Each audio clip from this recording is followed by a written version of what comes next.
السلام علیکم۔ آج کا ہمارا ٹاپک جو ہے جہیز وراثت کا بدل نہیں۔ عورتوں کو عام طور پر حق وراثت سے محروم کرنے کے لیے بہت سارے حربے استعمال کیے جاتے ہیں، کبھی پیار سے تو کبھی زور زبردستی سے حق وراثت سے عورتوں کو خاندان کے مردوں کے حق میں دستبردار قرار دے دیا جاتا ہے۔ زمین پر اکثر چچا تایا وغیرہ قابض رہتے ہیں، اور اگر خاندان میں شادی ہونے پر ان کو جائیداد مل بھی جائے تو وہ شوہر کے حصے میں چلی جاتی ہے۔ سندھ کے بعض علاقوں میں عورتوں کو جائیداد کا کوئی حصہ نہیں ملتا۔ عام طور پر خیال کیا جاتا ہے کہ عورتوں کو جائیداد کے بدلے میں والدین کی طرف سے سامان جہیز دے دیا جاتا ہے۔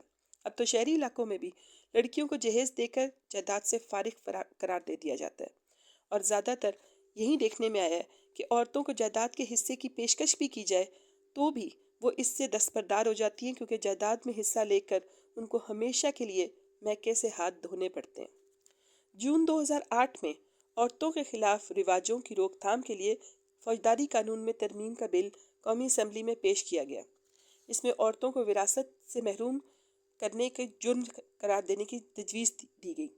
تعزیرات پاکستان کی دفعہ 498A کا اضافہ کیا گیا، جس کا متن یہ ہے کہ جو کوئی دھوکے یا غیر قانونی ذرائع سے عورت کو وراثت ملنے، منقولہ یا غیر منقولہ جائیداد کا حصہ لینے سے محروم کرے، اسے کم سے کم 7 سال قید کی سزا اور 10 لاکھ روپے جرمانہ کی سزا دی جائے گی، اور بعض صورتوں میں دونوں بھی۔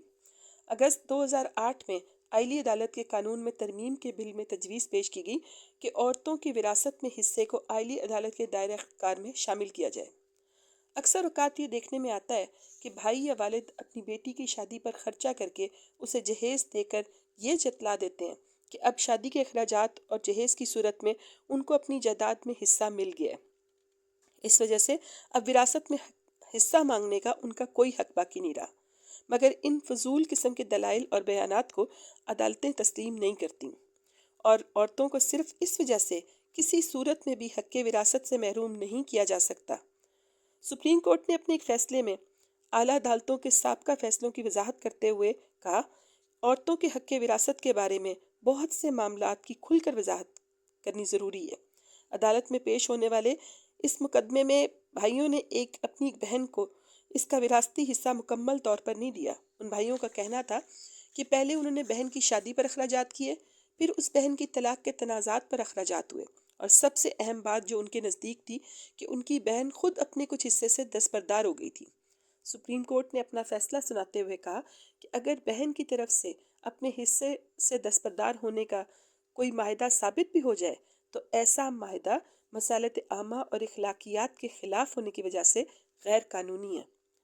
مقدمے کی فریق عورت بہن کے حق وراثت کے بارے میں عدالت نے فیصلہ دیا کہ یہ اس کے والد کی فوتگی پر فوراً اس عورت کی ملکیت میں شامل ہو گیا تھا، اور یہ ہر وقت برقرار رہا۔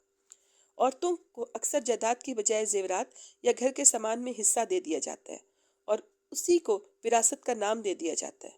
کبھی کبھار عورتوں کو نقد رقم اور منقولہ جائیداد کے نام پر بھی کچھ مل جاتا ہے، جو کہ ان کے ہاتھ میں آنے سے قبل ہی ان کے شوہروں کے پاس چلا جاتا ہے۔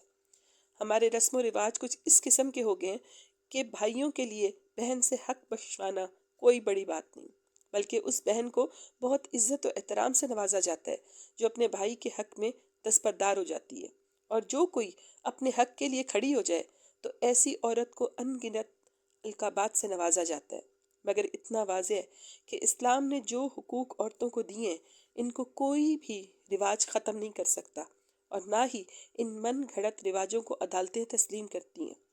حق وراثت عورتوں کا ایسا حق ہے جو اسلام نے ان کو دیا ہے، اسے جہیز کا نام دے کر ہیلا بہانہ سے ختم نہیں کیا جا سکتا۔ جزاک اللہ خیرہ۔